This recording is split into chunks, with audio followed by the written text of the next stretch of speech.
right, so we're going to go ahead and get started as people settle in. Thank you so much for joining us. I know the competition was fierce, and you chose us, so we appreciate that. And we do not have any Goldie Muhammad books to pass out, but we do have an early literacy assessment system guide for you, which is at the table. And we have some really good information around balanced assessment systems and the formative assessment process, and how these really represent many of the things that Melissa was talking about this morning in terms of the organizational practice 5 and 6. In particular in 5, where she talked a little bit about balanced assessment systems and making sure that they had that within the school that she worked in. And then really think about those formative assessment practices that are good instructional practices that we can meld with many of the essentials that we have in our early literacy and our math program standards. And so we're going to have some conversation on all that. We're going to have some time for you guys to do some work and make some connections and see where we end up at 2:15. And we may not be done, and that's okay. We'll just continue the conversation at a later date. So let me introduce myself really quickly. I'm Ellen Vorenkamp. I am an assessment consultant with the Michigan Assessment Consortium. I'm also the professional learning director.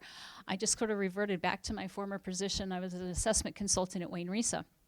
But I did retire in June, and so it's always kind of natural just to say I'm an assessment consultant. But I do some of the same work with the Michigan Assessment Consortium that I did when I was at Wayne Risa. So it's a pleasure to be with you here today representing the MAC. I'd also like to introduce my colleague, and I'll let Kathy introduce herself. Hi, good afternoon. I'm Kathy Dewsbury-White. I work as the president and CEO of the Michigan Assessment Consortium. So, small explanation if you're not familiar with our organization. Let me say how many of you are familiar with the MAC. Several. Great. Awesome. We've been around for about a dozen years, and we're a grassroots organization, nonprofit, nonpartisan, assessment focused, and we exist to really work on the development of quality comprehensive assessment systems that support learning, and then the practice, the capacities, the assessment literacies that the adults need in order to be effective with kids. And we do some applied research, we make things, we create a lot of resources, including performance assessments, so keep that in mind. Do a lot of publishing, and we do a lot of professional learning. So that's us.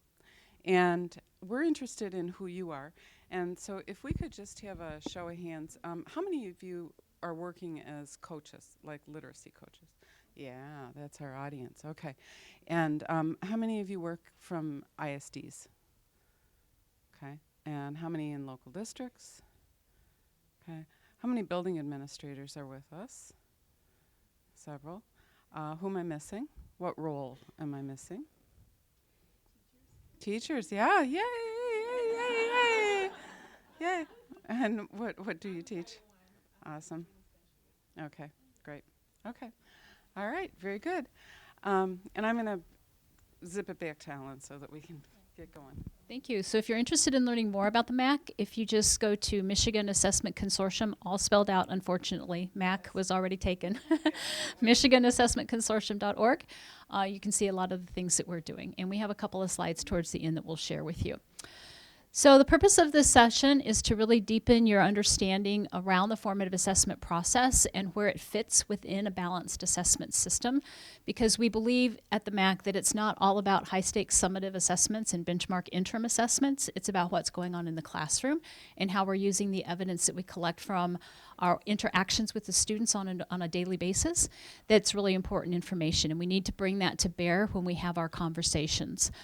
These are our outcomes. I decided to keep it really short and sweet, the why, what, and how of what formative assessment is, how it's embedded within good practice in our classrooms, how it relates to balanced assessment systems, how it relates to the essential practices for early literacy and math, and how it also creates those to the school-wide and system-wide organizational practices that we talked about this morning.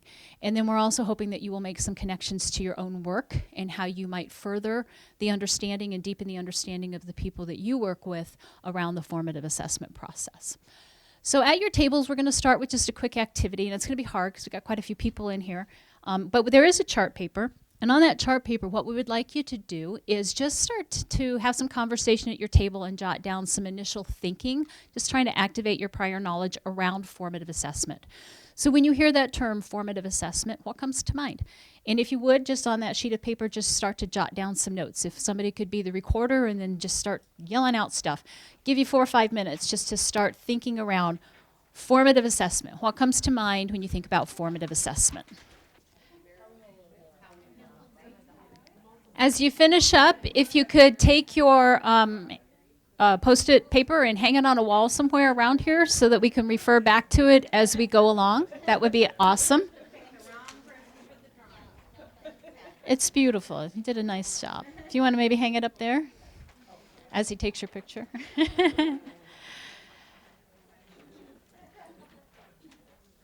So we're going to refer back to these on occasion. We're not going to just but I think as we go through and get more definition and more refinement around formative assessment, we can refer to them. And we can see that there are a lot of good pieces and parts and a lot of good thinking, right? I think many of you could get up here and do this presentation, and I can sit down and enjoy, because it seems like I'm talking to the choir.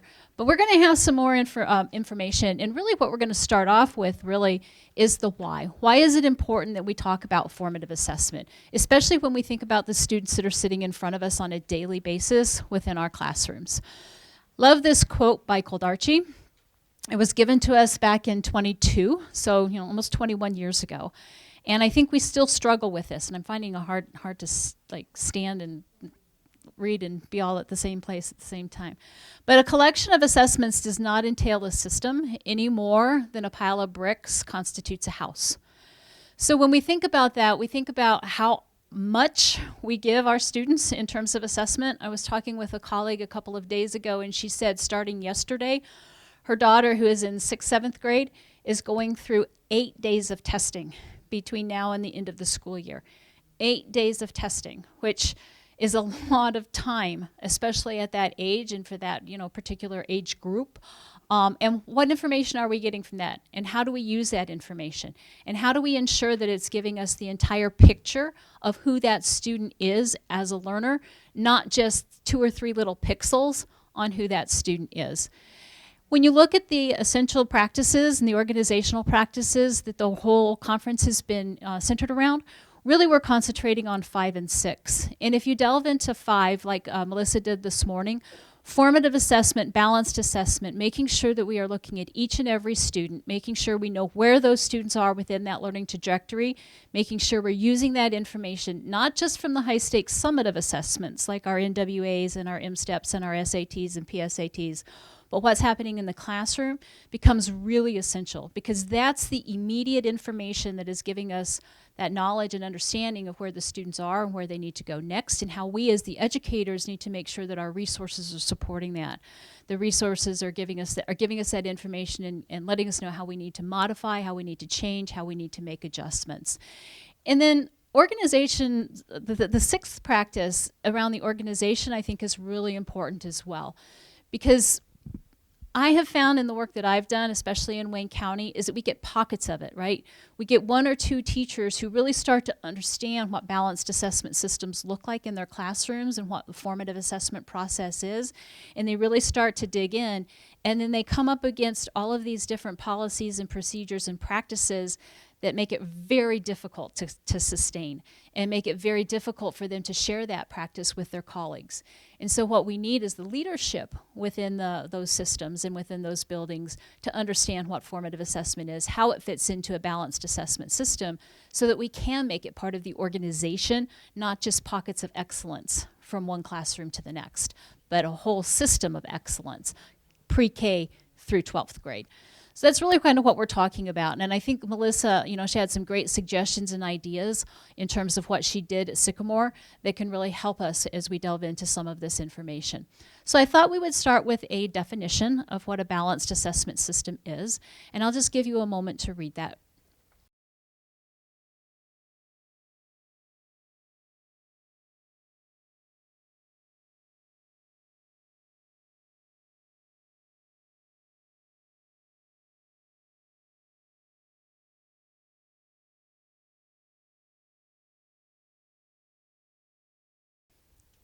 And as you finish, just turn to a partner and what's a word or a phrase or a thought that's just resonating with you from this particular definition of a balanced assessment system, and share that with each other really quickly. All right, using your best teacher voices, if I can't get to you in time.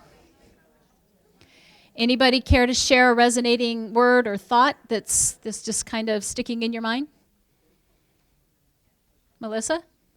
We talked, all three of us kind of picked the comprehensive, coherent, and continuous. Good, because we're going to explore that a little bit more and have some conversation around what that looks like. Anything else? Comprehensive, coherent, continuous. Just to add into that, the sentence above, just talking about the strengths of all of the assessments that we provide for literacy. We have so many assessments that tell us so much about kids, but really thinking about the strengths that each one lets us know. Yeah, and the proper use of them, right? Because not one test cannot fit every situation, right? Which doesn't mean we need more tests. It just means we need to be more cognizant of what we need, what data we need, and what we need it to tell us, so that we can be very selective in terms of thinking through what our assessment system is going to look like. Not necessarily about more, but it's about making sure that what we're using is giving us the information that we need so that we can make those decisions about our students. And we really have that understanding of who they are as learners. Thank you for that. Anybody else? Anyone more? Anything else? Okay, so we're going to move on. And we are going to talk just a little bit about this comprehensive, continuous, and coherent. And we're going to start with comprehensive. This is kind of the, well, it's not kind of, this is the representation that we use at the Michigan Assessment Consortium when we think about a balanced assessment system. You'll notice that there are 3 layers. There probably could be a 4th, because oftentimes way down at this very tip top of the triangle, we actually take the NAEP. Some of us are involved in some of the national assessment that goes on here in the United States.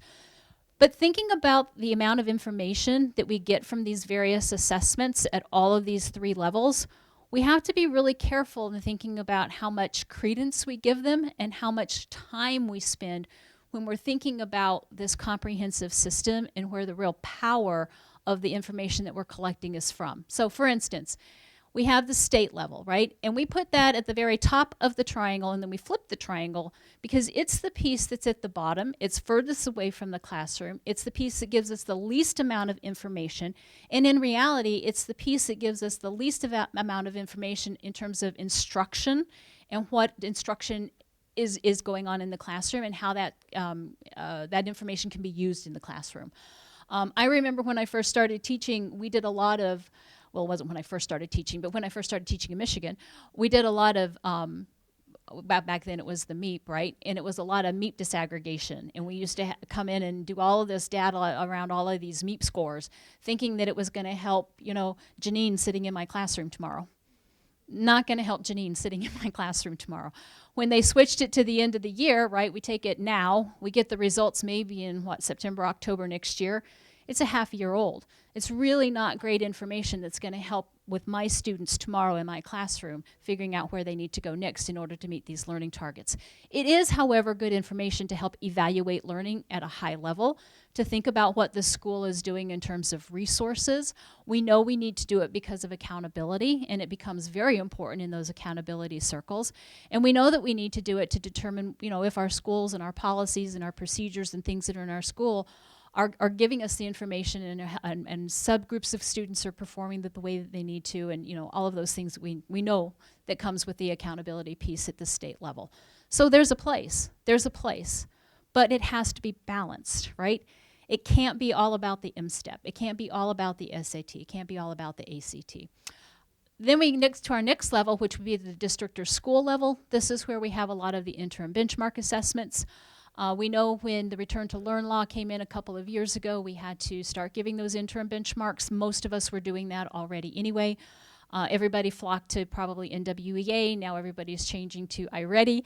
I know some schools are actually moving to STAR. It's like we're changing Band-Aids, and yet we still haven't found that right piece and that right fit.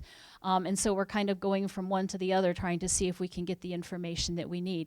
And in reality, it's a piece of the information that we need. And I don't know that it really matters which one we use, because again, we give it 3 times a year. It's a best guess on how students are performing on standards that teachers may or may not have taught, depending on how it's paced out over the course of the year, right? So it's a piece of information.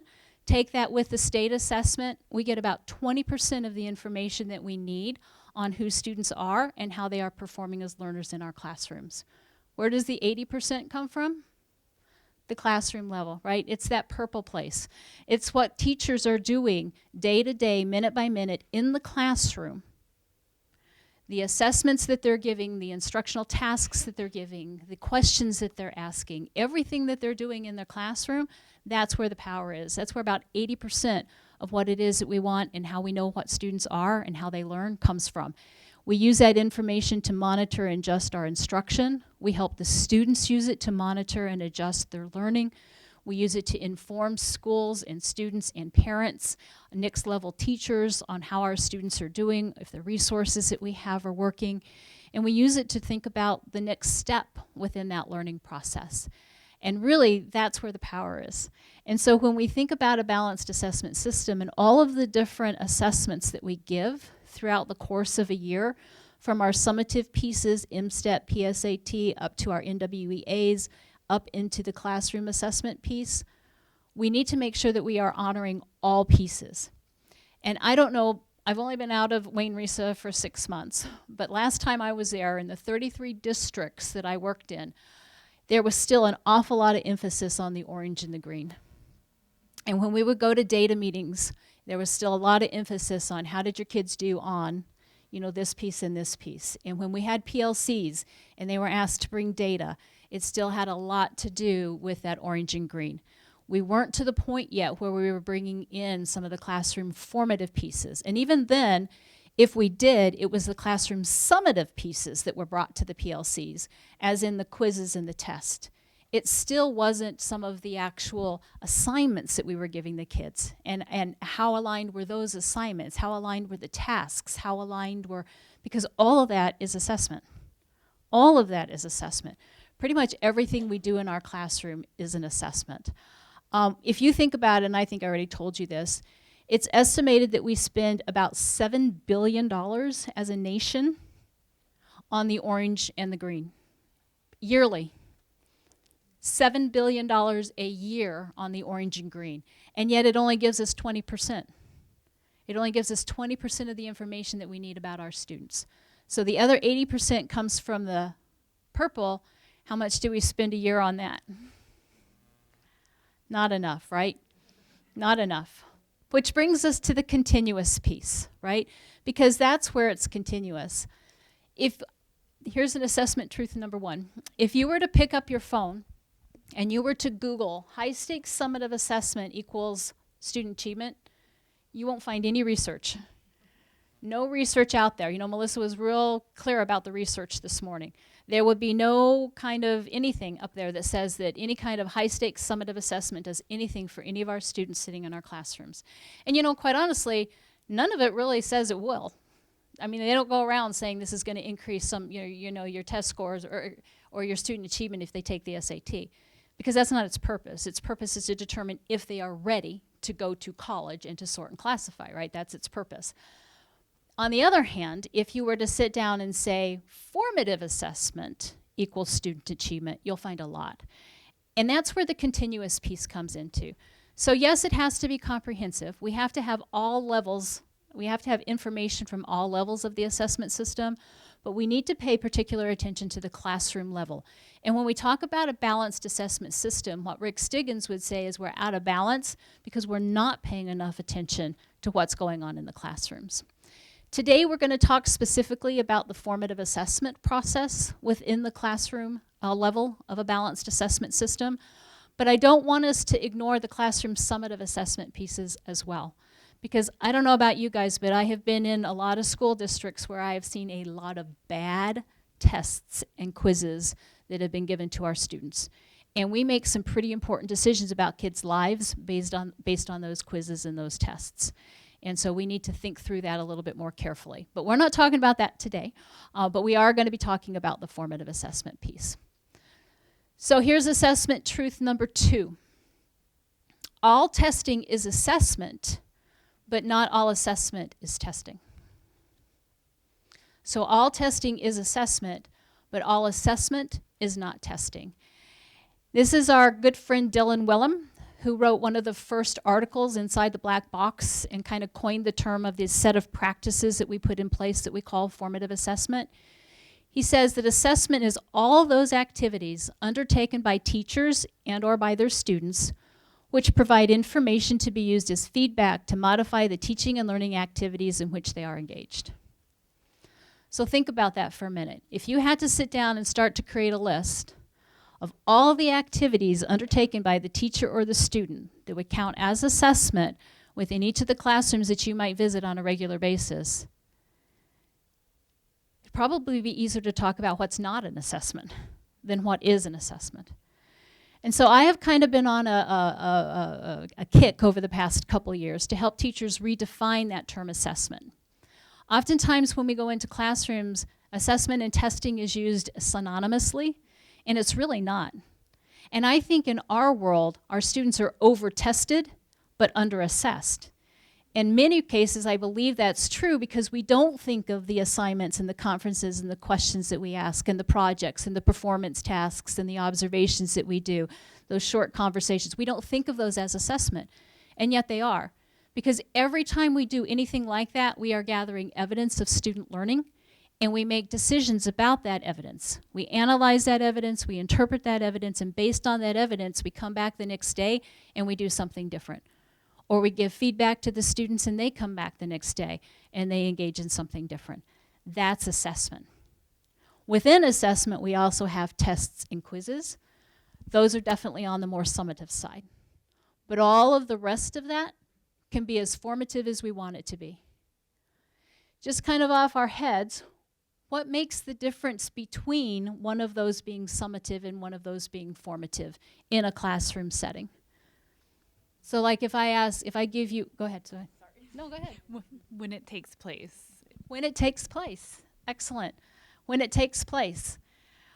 When you collect the evidence. When you collect the evidence at the end of the learning, which one would you label it, summative or formative? Summative, much more summative.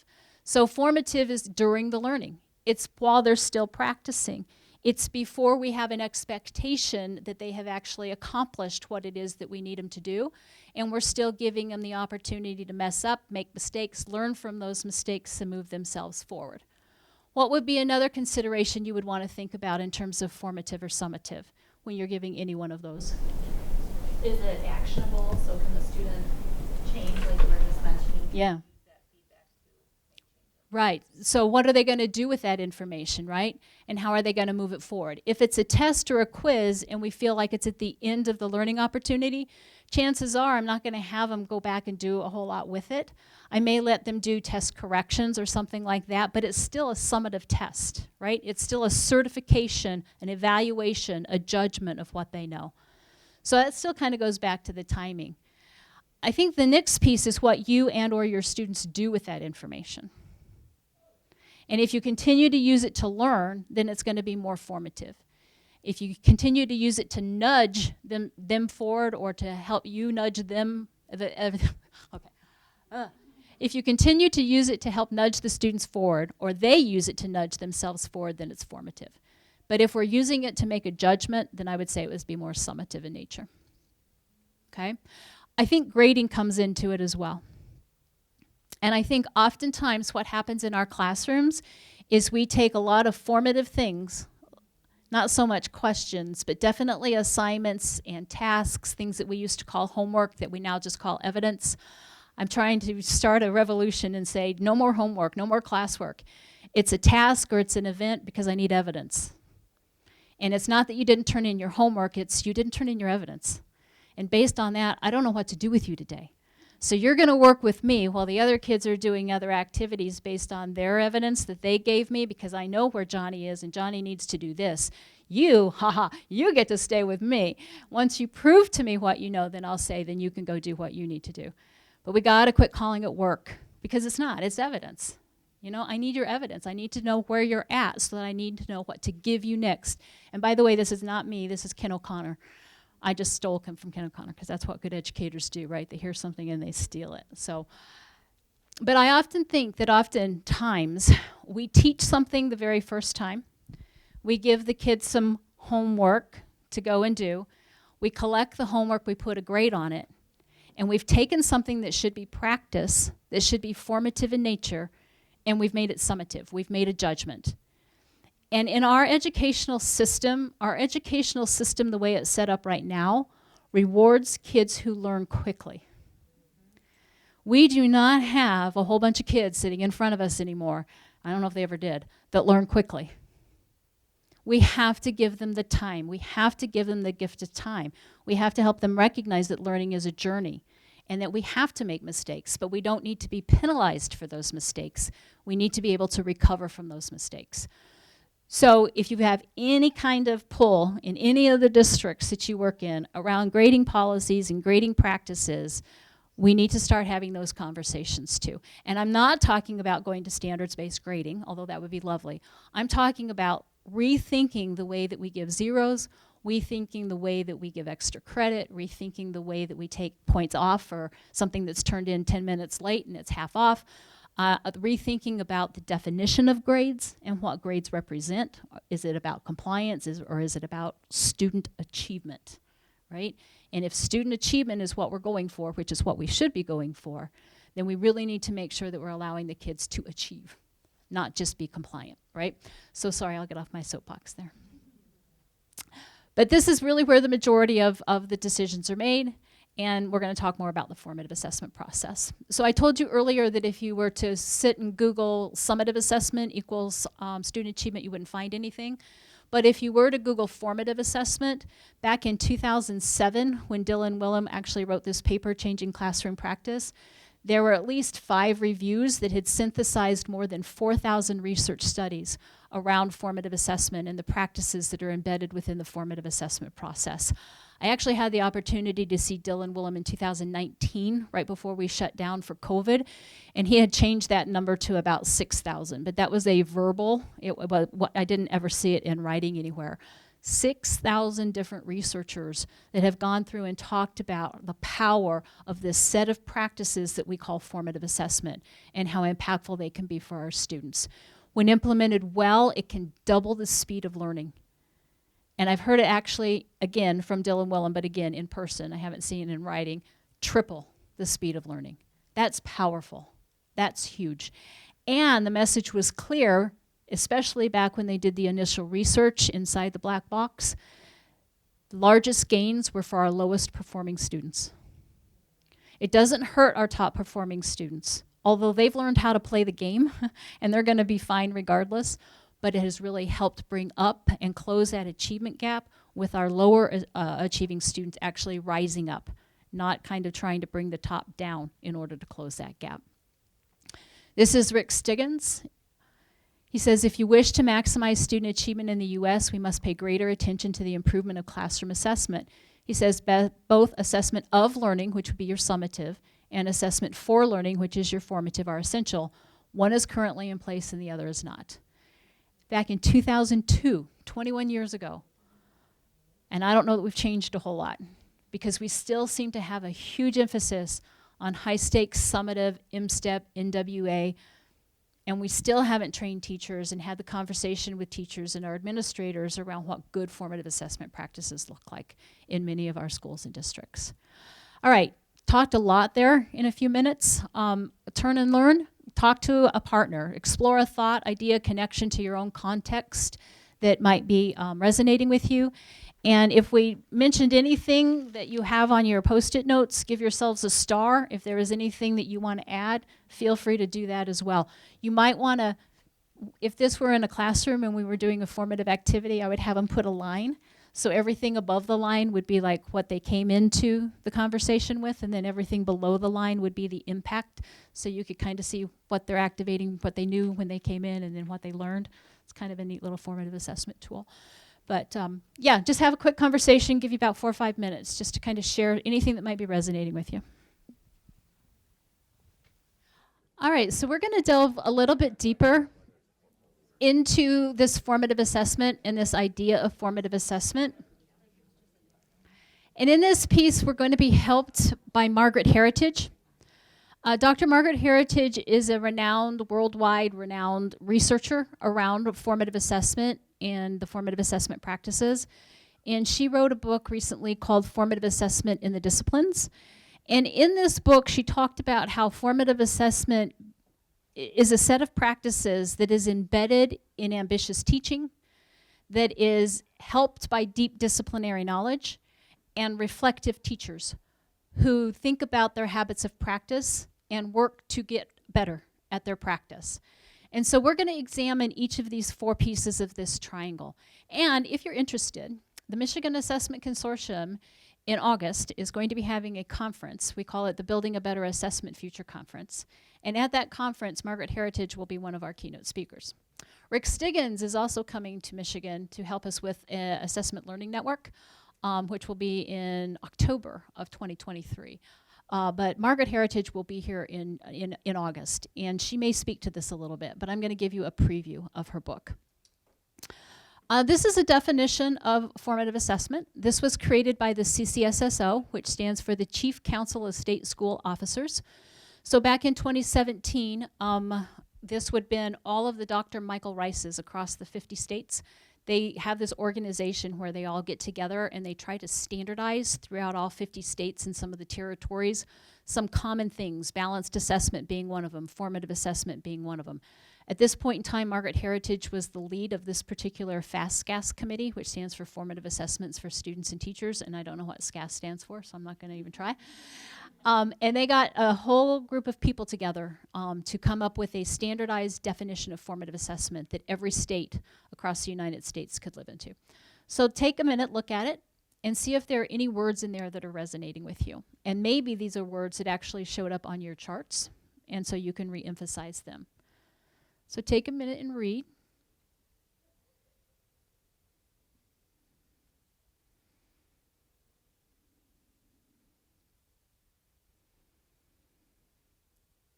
And again, using your best teacher voice, just call out a word. What's a word that's resonating with somebody? Self-directed. That's our ultimate desire, is to have not students who need to be spoon-fed, but self-directed learners. What else? Evidence. Support. Planned. Can't emphasize planned enough. Oftentimes teachers will say, I do formative assessment all the time. I do thumbs up and thumbs down every once in a while. Or I see those quizzical looks on their faces, so I stop, you know. And there's another great researcher. His name is Jim Popham. He's hilarious. He's got to be about 90 years old. Kind of reminds me of Elmer Fudd a little bit. But heard him a couple of times, and he'll say, you know, all thumbs up, thumbs down tells you is whether or not your kids have thumbs. And you probably knew that already. And he said, and you know that look? It could be gas. You really don't know that you said anything that really struck them, right? So hilarious. So he talks about it being a planned process. He talks about if any teacher has taught the same content 2 or 3 times, you know when the kids have issues. Plan for it. Last year when I taught this particular concept, the kids struggled. This year I'm going to teach it, but I'm going to take some evidence. And I'm going to analyze that evidence. I'm going to interpret that evidence. And based on that evidence, if this group of kids has the same issue, I got plan B ready to go. And then he says, you know what? If plan B doesn't work, go to plan C. And if plan C doesn't work, go to, he says, 26 letters in the alphabet. And then you can start to reuse them with numbers and double them up. Have that plan B ready to go. That's what good planned formative assessment is. That's where your disciplinary knowledge comes into play as well. Harder for a brand new first-year teacher who's never taught that content to be able to anticipate those struggles. This is where your coaching comes into play. Because if you see it in somebody else's classroom and you see it in somebody else's classroom and then you got a brand new teacher, you say, hey, by the way, I'm going to warn you, when you get to this piece, you might have some stumbling blocks. So let's have plan B ready to go, right? So it's planned. Ongoing, right, during the learning. This isn't at the end. We're not waiting to the end to find out that half the kids have a misconception or a gap in their learning. We are going to do it during the learning so that by the time we do get to the end, they can all be successful. And successful kids on classroom assessments are going to be more successful kids on NWEAs and M-STEPs because 1, they'll have more confidence and self-efficacy, and 2, they will have learned the material. because we will have ensured it. That's what good formative assessment does, ongoing. Anything else? What else? You said evidence, right? It's all about the evidence, and it's all about the quality of the evidence, right?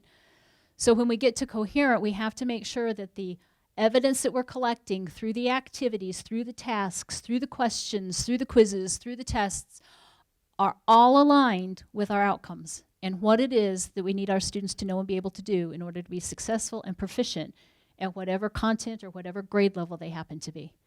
And we'll talk more about that because that's a big piece of the coherence piece. My favorite word is used. The evidence is used, right? The process is used. We don't just learn about it and then we never do it. You know, there's a big gap between knowing and doing. And for me, formative assessment is one of those things that's worth crossing the bridge for. Learn about it, but now we do it. And we need to make sure that we do. And we use that information. On the next slide, I'm not going to go over it, but just so that you know, I spent hours on this trying to make those all come in the right way. And it still didn't work. I mean, literally an hour, if not more. Planning is a big piece, and there's some information about planning, ongoing, eliciting, and using that evidence. The disciplinary learning, we're learning more and more, is really important to the formative assessment process. The emphasis on learning and teaching. This isn't just what teachers do. This is how teachers engage students in this process as well. These are both halves of the classroom, the students and the teachers working together. And then, of course, our ultimate outcome, making sure that we have self-directed learners. So when you get the PowerPoint, you can look over that a little bit more. Now, in the state of Michigan, we have a program called FAME. Have any of you heard of FAME? Formative Assessment for Michigan Educators. Awesome. We are one of the very few states whose Michigan Department of Ed or Department of Ed actually puts some money into teaching teachers about formative assessment. So before, where I said we spend $7 billion on this, well, at least the state of Michigan spends some pretty nice money helping Kim Young and a whole team of people who sit behind her to really help bring formative assessment to classroom teachers. In that process, we have defined formative assessment, and this is the graphic that we use when thinking about formative assessment. It has been influenced by the work of Dylan William. It's been influenced by Margaret Heritage. It's been influenced by Paul Black. It's been influenced by pretty much everybody who's ever written anything. Rick Stiggins, Susan Brookhart, Margaret Heritage, all of them. So it's kind of our vision as a state in terms of what formative assessment is. So you'll notice in the graphic that you have planning, and it's blue. Because planning is the first big question that we ask ourselves. There are some essential questions or guiding questions. Where are we going? What does the student understand now? And how are we going to get from point A to point B? So what is our ultimate goal? What do we want the student to know and be able to do? Where is the student now within that learning trajectory? And then how do we help them close the gap? So with the blue, you've got planning, because that's the first piece of where we are going. It is that plan process. And you'll notice that it sits behind everything. It's the foundation of what we do when we think about formative assessment. Then we have learning target use.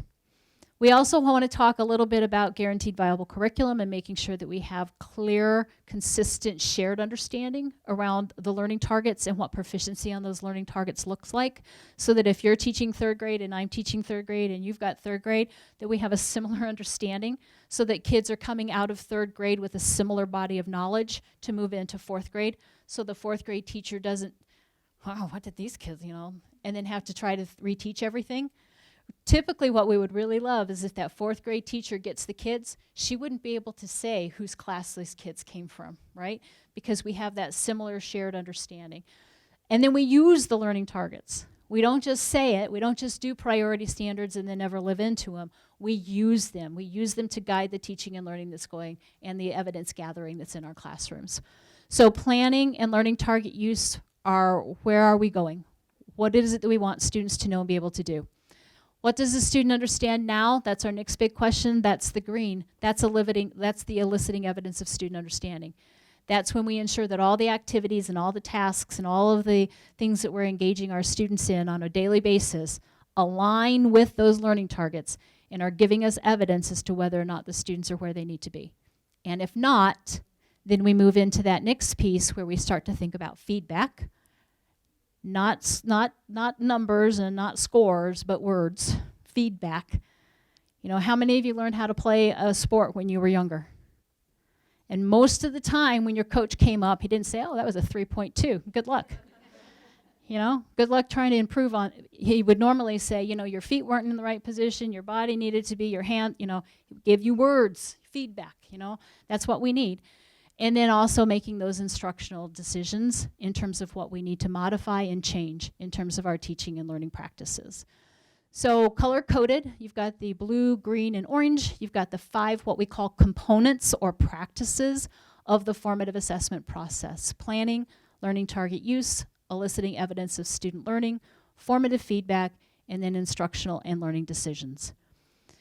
This is the big question, right? And we like to think of formative assessment as a GPS. If we have real clarity in terms of what it is that we want students to know and be able to do, and we have real clarity because of some pre-assessment or some pre-assessing, not pre-testing, but pre-assessing, and we have some real good evidence of what students know going in, then it's going to be much easier on our GPS system to get them from point A to point B, right? When we all got in our cars yesterday morning to come here, we all knew where we needed to go, but we didn't necessarily know how to get here, so we put it into our GPS. And then every time our GPS was touching up to that satellite and maybe we took a wrong turn, what does our GPS system do for us? Redirect, reroute. It's exactly what formative assessment does. It gives you the evidence to figure out which kids are still on track and which kids have gotten lost. And we need to make sure that we get them lost. Now, I know it's easy when you think about only having 5 cars, and sometimes you have 50 sitting in front of you, or if you're a middle school, high school teacher, you have 150. I was at a workshop one time talking about this, and this lovely teacher, I think she was a math teacher from Dearborn, she raised her hand, she goes, do you really expect me to know where all 150 of my students are at any given time on anything that I might be teaching them in the classroom? And I looked at her, and she kind of looked at me, and I looked at her, and she's, you're going to say yes, aren't you? And I was going to say, yeah, it's kind of your job. But I also said, if you don't, at least you're giving them the information that they need, that they do, right? And that information comes from feedback. That comes from giving them that feedback so that they know where they are within that learning trajectory. So when we think a bit about this, what we really are looking for the strengths, and I really liked what Melissa said earlier today. I'm going to change this slide. Let's talk about their strengths first and celebrate what they know. Take it from that asset-based kind of an approach. Then, yeah, we need to look at their gaps to figure out what kind of goal we need to help them set. You do realize if there are no gaps, then we don't need to teach. We can go home because they've already learned what they needed to learn. But that doesn't happen very often, does it? So if there are gaps, we need to instruct. And then we need to gather more information along the way as we're instructing to make sure that those gaps have been filled, that new gaps haven't gotten opened, and that those gaps have been filled completely, so on and so forth, and continue to nudge the students forward. So when we think about the 5 components, planning, learning target use, eliciting evidence, formative feedback, and instructional and learning decisions, we also have some practices that go under each one of those components. And in the FAME world, we call those elements. But really, they're just a set of practices. So under planning, we have the practice of planning. And it's not necessarily the same as lesson planning, because lesson planning tends to be more about the activities, where planning for formative assessment tends to be more about when we need to and what evidence we need to collect, and how, is the evidence of the right rigor, is it the right kind of, and how we're going to use that evidence. So it tends to be a little bit more involved and can be more disciplinary based. Learning target use is really more about having that clarity of learning and sharing that with the students, recognizing how today's learning target builds on yesterday's learning target and how it's going to build on what we're doing tomorrow, so that kids recognize that teaching and learning isn't isolated events, but it's a progression. And that learning progression becomes really important, and how we move from, DOK1 to DOK2 and up the ladder of cognitive demand. Thinking about how we use exemplars or rubrics so that we give students an idea of what success looks like, and how we have anchor papers or those types of things within our classroom so that they can really have an expectation of what excellence looks like or what proficiency is. When we're eliciting evidence, that we're activating prior knowledge, that we're making sure that our tasks are aligned to the standards, and that we are using questions, both as teachers in order to hear what the kids know and understand where they're at, and then also helping them ask the right questions so that we can give them the help that they need in order to move themselves along. Feedback is huge. Within this whole process, learning targets are really, really key, and feedback is really, really key. Well, actually, they're all really, really key. Feedback is huge. I mean, just look at the research on feedback. Feedback from teachers, typically a 0.75 in terms of an effect size, has a huge impact on students. But it has to be the right kind of feedback. And the right kind of feedback is descriptive and actionable in relation to a learning target. It is not B+, 3 out of 4, try harder next time, good job, right? It's you've done this really, really well, now you need to work on, you know. And then if we do that teacher feedback really well, peer feedback comes into play, right? And the kids can start do it for one another. And if they can do it from one another, then they can start to do it in their own heads. And they can start to build those metacognitive skills that we need in order for them to become those self-directed learners, right? And then in the end, we need to make adjustments, because if half the kids haven't got it, based on my evidence, I need to do something different. If 2 kids haven't got it, I need to do something based on my evidence. And sometimes that might be me reteaching, sometimes it might be them relearning. It might be a conversation on what strategies did you use? What were some of your self-regulation pieces? What were some of your behaviors that impacted this? How can I help you do better next time? And so we start to make some of those adjustments and move ourselves forward. All right, I want to spend a good chunk of time, and I know we're already short because I just talked too much, I'm sorry. You have in front of you a handout that looks like this. This is our components and elements chart. So this kind of organizes it around the 3 big questions, the 5 components, and then the 13 elements. The one that you have in front of you, you'll note that there are some purple highlighted pieces. If you go to the Google folder and you actually open up, this document is listed there. Every one of those things that are underlined in purple is an article. It's a 2-page article around instructional planning. There's a learning point, we call them learning points, around designing learning targets. I mean, in front of you, you have your entire professional development for school staff meetings for the whole year. You could actually introduce this to your teachers. You could print out these 13 articles, drop the mic, right, we're done. And you could actually have conversation around each one of these, just as an introduction to what formative assessment is and what it looks like in a classroom.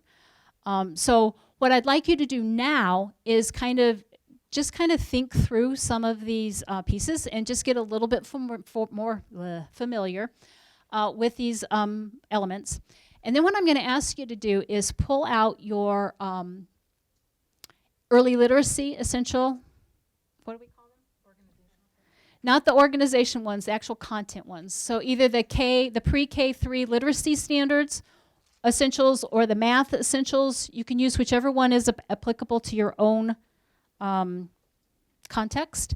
And I want you to kind of do a crosswalk. I want you to think about all of those rich literacy practices, instructional practices that they're telling you that you need to do in literacy or in math, and just look through those 13 components and elements and think about how they connect to one another. Because there is some direct correlation between what you're asking teachers to do in terms of literacy practices and math practices at those early grade levels with the formative assessment. You might call it something different, but it's the same instructional practice at its heart. So what you're going to do is take these, your essential instructional practices in early literacy, which you have in your handouts, your essential instructional practices if you're in the upper grade levels, or if you're teaching math, you've got your pre-kinder to grade 3, and you're going to see if you can make any connections between those essential standards and the components and elements chart. Does that make sense? All right, so get with a partner. You can do it together at your table. I want to give you at least a good 10 minutes to think through some of this so that you can make connections between what formative assessment is and how it's embedded in these early literacy pieces. All right, in the interest of time, and because we only have about 25 minutes left, we're going to move on. Definitely want to leave some time towards the end for Kathy to share with you this ELAS document. So if you're a literacy coach, or your world happens to revolve around literacy, I kind of did my best to think about where formative assessment practices overlapped with some of the essentials for early literacy.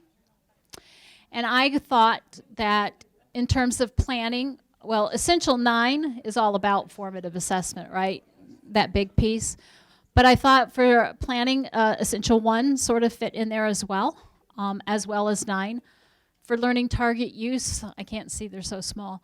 I thought essential, 4, 5, 6, and 7 all sort of were in there around making sure that we have clarity in terms of what students are learning and teachers have clarity. Eliciting evidence was really essential 3 and essential 9. Formative feedback, essential 3. And instructional and learning decisions, essential 3 again, and essential 9. And then in the math world, I don't know who developed these cute little icons for the literacy people, but I didn't see any of those for math, so I found my own. Which again took me about an hour, so But cutting and pasting and snippet is my tool. So under planning, I thought essential 1, 2, 3, 5, and 7. Learning target use, essentials 5, 6, and 7. Eliciting evidence was essential 3, 5, 6, and 7. Formative feedback, 6, 7, and 8. And then instructional and learning decisions, I saw 3, 5, 6, and 7. And of course, essential 4 is all about formative assessment, right? And making sure that we have formative assessment in the math world. So thought that there was some overlap. So when thinking about formative assessment, we used to stop there. But Margaret Heritage has kind of opened our eyes that it's not a practice that's layered on top of other things that are already going on in a classroom or within a school setting, but it is a practice that is embedded in other initiatives that are going on within our schools. And one of those initiatives is ambitious teaching. And so I want to just give you a quick definition of how we define, or how she defines, ambitious teaching as part of the formative assessment process. So really when she talks about ambitious teaching, she often uses this definition from the University of Michigan that actually had a course that had been developed around ambitious teaching and learning about 4 or 5 years ago. It came out right before COVID. And in this, we had people like Deborah Ball, Nell Duke, and a couple of other professors from around the state talking about what ambitious teaching looks like in math, in language arts, with the use of technology and other content areas. And their definition says, beyond the straightforward transfer of facts and skills, the old way of teaching, ambitious instruction has teachers and students making meaning of rich academic content, engaging in authentic, practical, and intellectual puzzles, creating new knowledge and capabilities in themselves and others, and really thinking about that whole way that we engage kids in learning. And so Margaret has taken it into a kind of a different realm, and she kind of talks about how basically ambitious teaching helps students develop and use complex ideas, tools, and practices. And notice that it says develop and use, not just learn, but actually practice them, right? And put them into practice. It elicits and interprets student thinking. So we really hear student voices a lot more in a classroom where ambitious teaching is going on than we would typically if ambitious teaching isn't in there. It responds to and builds on student ideas, and it really allows the exploration of what the students' conceptions, misconceptions, ideas, thoughts. She talks a lot about funds of knowledge, and that every student comes to us with funds of knowledge. It may not be exactly what we want their funds of knowledge to be in terms of our content, but they have experiences. They have lived experiences, and we need to connect to those experiences. We need to honor those experiences. We need to amplify their voices and allow them to be part of that teaching and learning and process. It establishes and supports classroom norms for discourse. So a lot of this ambitious teaching really is about dialogical discourse. This is why number talks in math are so powerful, why Socratic circles in social studies, why the inquiry cycle in science. And I know that language arts has got all kinds of things around this in terms of having conversations with our students and asking those deep questions that really get at that critical thinking. It scaffolds content in multiple modes, right? We think about the learning progression and we make sure that we are engaging kids in different modalities of teaching and learning. It's not all just sit and get. Leading group discussions and allowing the kids to engage in those group discussions, and the teacher becoming almost a facilitator of the learning. Those days of I'm taking my brain and inserting it into your brain are gone. I'm no longer filling your bucket, but we are using everybody in the classroom to fill each other's buckets and really creating a community of learner and really making those positive relationships along the way.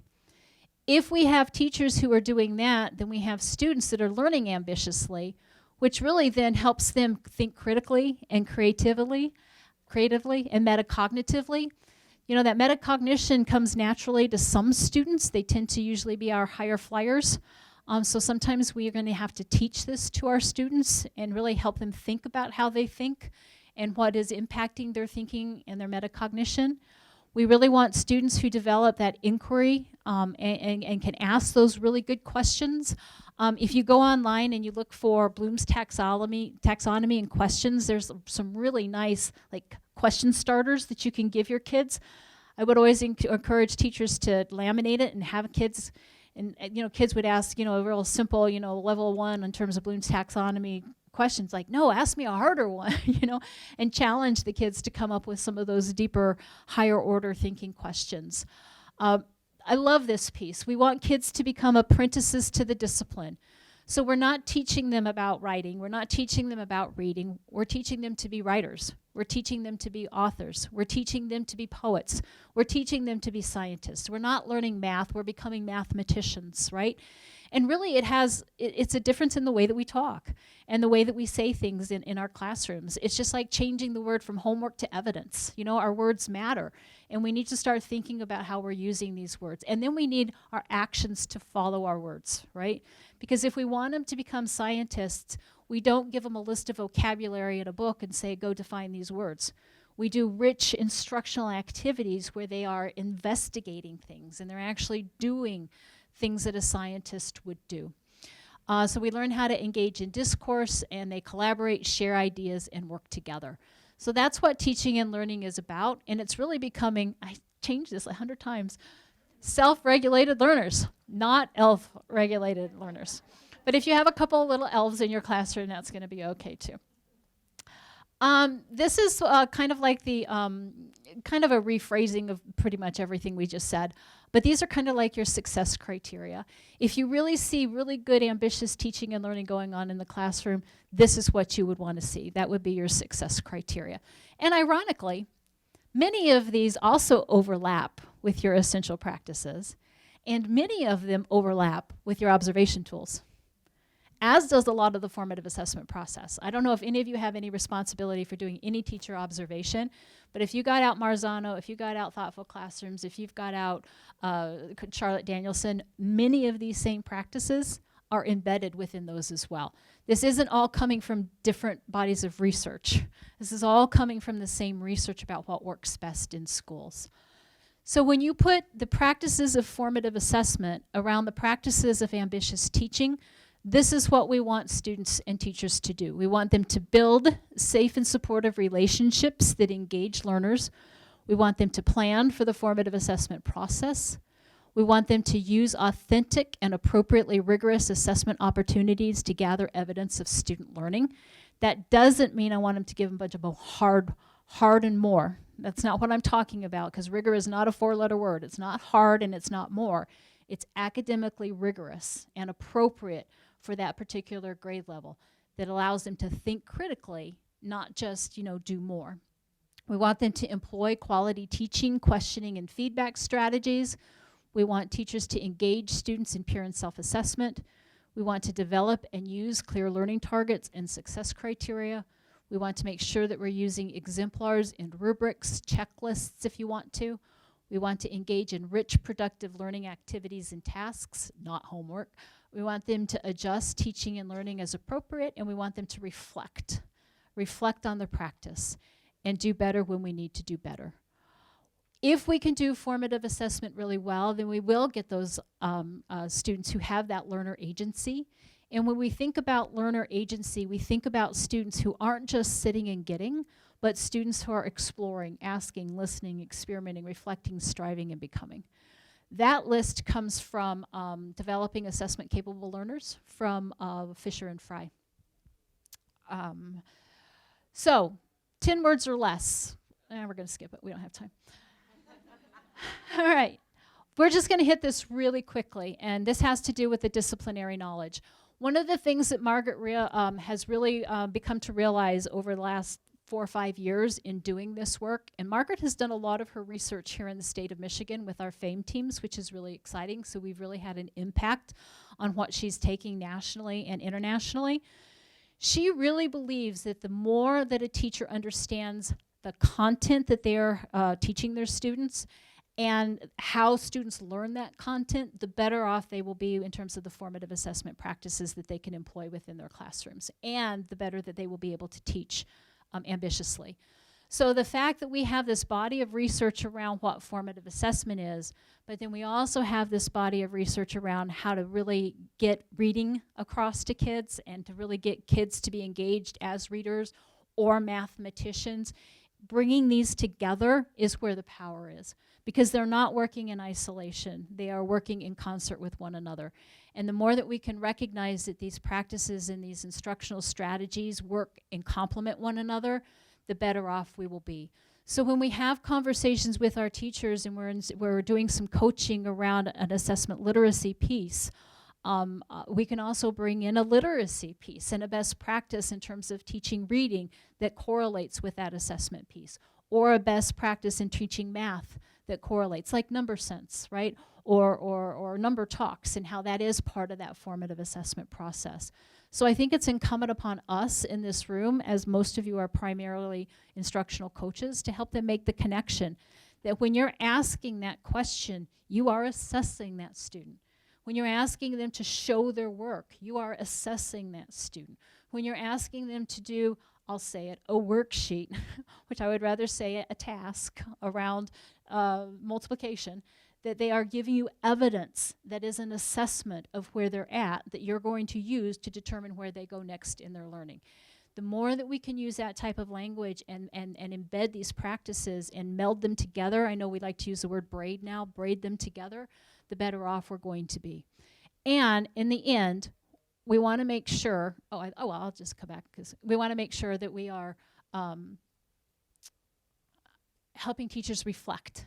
And we'll have more conversation around that in a minute. I forgot I put this in there. Deep knowledge is really about, your pedagogy and really knowing how kids learn that particular content. And that's really what you're doing a lot with your coaching piece. We like to think of formative assessment as a nudge, a light touch, or a gentle push, and that's what coaching is, right? You're giving your teachers just that next level of understanding, and that's what they should be doing with their students. They should be giving them that next level of understanding as they move and nudge the students along from where they're at to where they need to be. We love this quote from Jerome Bruner: "Good teaching is forever being on the cutting edge of a child's competence." But if you don't know what the child's competence is, then you cannot do that. And that's where formative assessment comes into play. And if you're thinking at all around MTSS right now, formative assessment tier 1, like that. Because if you do formative assessment really well with everybody in your classroom, and you do decide that you need to send a child to tier 2, you should have a much better understanding of why that child needs tier 2. And instead of asking the para-ed to take them in the hall and talk slower and louder, you can really give them a strategy around a real specific misconception or gap in that student's learning that can be filled in by that tier 2. And then they can get back to tier 1 as quickly as possible.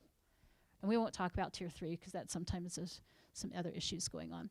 Turn and learn. Okay, we'll skip. Let me see, where are we at? Oh yeah, we gotta go. The last one is the habits of practice piece. And this habits of practice piece, Margaret has really said that our teachers need to spend more time being reflective. We need to spend more time thinking, and honestly, we need to do this with our students as well. And this isn't just coming from Margaret. You guys remember John Dewey back in the day? We don't learn from our experiences, we learn from reflecting on our experiences, right? So how many of you, after a day like today or a day after you've done a presentation, you get in the car and the whole way home you're thinking about what you did and what you could have done better, and I should have done this, and I'll do that on my way home today. How many kids do that when they get on the bus? None, right? Because they're already thinking about what's for dinner and what mom, and they're playing with their friends, whatever the case may be. We really need to make sure that we are helping teachers have an inquiry stance, that they are always thinking about how well that they've done and how they could do better and what they could use to do better, that they engage in deliberate practice, and that they're very deliberate in terms of the things that we're doing within our classroom, and that we have to do this as well with our students. We need to make sure that we're giving kids very specific information on how they can get better. We need to do this with our teachers as well. We need to challenge our practitioners, our teachers, just beyond their current capabilities. We need to make sure that they are setting well-defined and measurable goals in terms of where they need to go next. We need to make conscious efforts to improve their practice and make sure that we're giving them the professional learning that they need in order to move themselves forward. And of course, our teachers need quality feedback as well. This is everything that our teachers need. If we give this to our teachers, hopefully they'll recognize this works for kids as well, because there's some correlation there. And that last piece, they just have to have that critical reflection piece. I want to end with this coherent piece, because we know that a balanced assessment system has to be coherent. And when I think about coherence now, in terms of a balanced assessment, remember we've talked about comprehensive, all of the levels, continuous, formative assessment throughout, now coherence. We start with our Michigan Career and College Readiness Standards, right? We know exactly where we need to begin, and we know exactly where we need to end. Our job as educators in the state of Michigan is to, as best we can, get our kids to be successful on the Michigan Career and College Readiness Standards as assessed by the MSTEP and the SAT. Everything that comes in the middle should be aligned with what it is the state wants students to know and be able to do. So we are putting a lot of faith in our NWEAs and our iReadies and our STARS that they are aligned with our Michigan Career and College Readiness Standards, and that they are in fact predictors of how our students might do on the state assessment. I don't know if that's well placed or if it's just a big hope, because I'm not a real expert on NWEA and iReady, but we are putting a lot of faith in them. What we do have control over is the classroom formative assessment piece and the classroom summative assessment piece. And we can go into those classrooms and we can decide and we can determine if the activities that the students are engaged in are aligned. We can decide if the assessments that the students are engaged in are aligned. And when I say aligned, I'm not talking about just the content, because that's the easy part. I'm also talking about the rigor and whether or not the rigor is at the appropriate level. I know that in my experience of 14 years at Wayne Risa, that was the part that was hardest, that we had teachers all over the place in terms of the rigor. And what you thought a third grader should know and be able to do, you were teaching to first graders, and vice versa. Or I would have 4 algebra teachers that had completely different understandings of what a 9th grader needed to know on a particular standard by the end of 9th grade, which would drive the Algebra 2 teacher crazy, because then they would get these kids and they would be all over the place and they would spend half the year trying to reteach things they thought they needed to know, so on and so forth. We also know that in order for a coherent system to exist, all of the things down here need to be in place: the curriculum resources, the instructional practices, and the professional learning. And that's where all of the work from MAISA and GELN and all of your practices that you have in terms of your organization and your systems and the instructional practices for early literacy and math, all of that comes into play. And those are the things that are supporting the work that we've been talking about today in terms of the formative assessment practices. Comes back, though, to the organization. We've done a lot in the state of Michigan on individual teachers. We need to start to do a little bit more on the system and making sure that the system creates a balanced assessment system so that we can really specifically get to that practice number 6, to making sure that the system is supporting what's going on in terms of the classroom in the practice number 5. That's where this ELAS guide comes into play. And I'm going to pass the microphone over to Kathy, because she was instrumental in developing this ELAS guide. And even though this says early literacy, there is a blueprint embedded within this document that could be used for any content area. And so I'm going to let her just go through quickly in the last 4 minutes, sorry, that you have left. Yeah, I can do it quickly. Were any of you involved in the responder group that put this document together? No? We did have some folks from Early Literacy Task Force and some folks from MDE and some other ed associations and so forth. But anyway, yes, as Ellen said, there are a number of sections that are agnostic in terms of literacy or mathematics. And those sections have to do with a lot of what Ellen was talking about relative to an assessment system has an architecture and you were talking about that with the 3 C's, and that's explained in this document. The other thing that I think is really transferable is that there's a glossary in the back that deals with a lot of assessment terms. And I think shared understanding is important, and you spent some time on that today, and so that's good to know.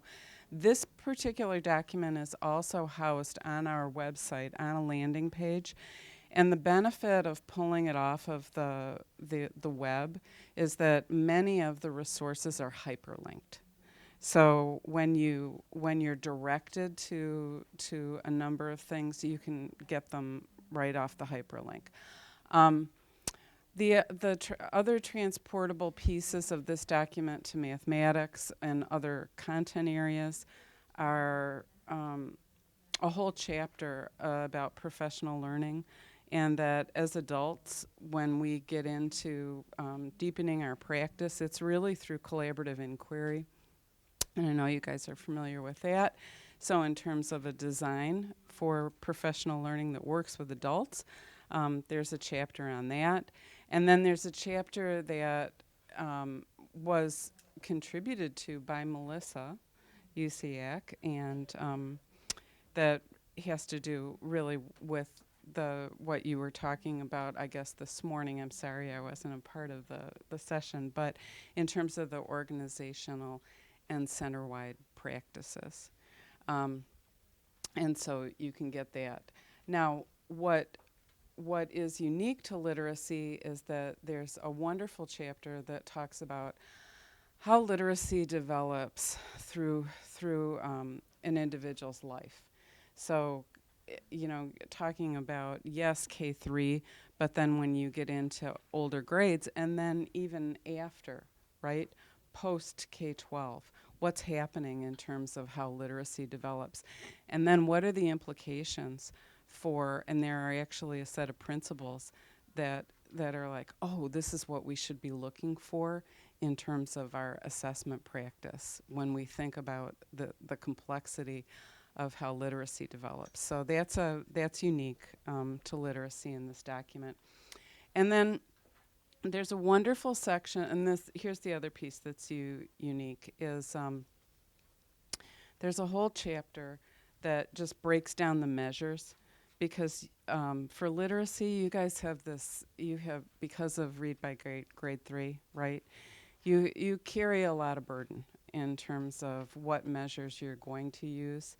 And so there's a whole section that says, how do you kind of suss out what's the right measure for what purpose, and how do you know that it's a valid and reliable measure that you should be having some confidence in.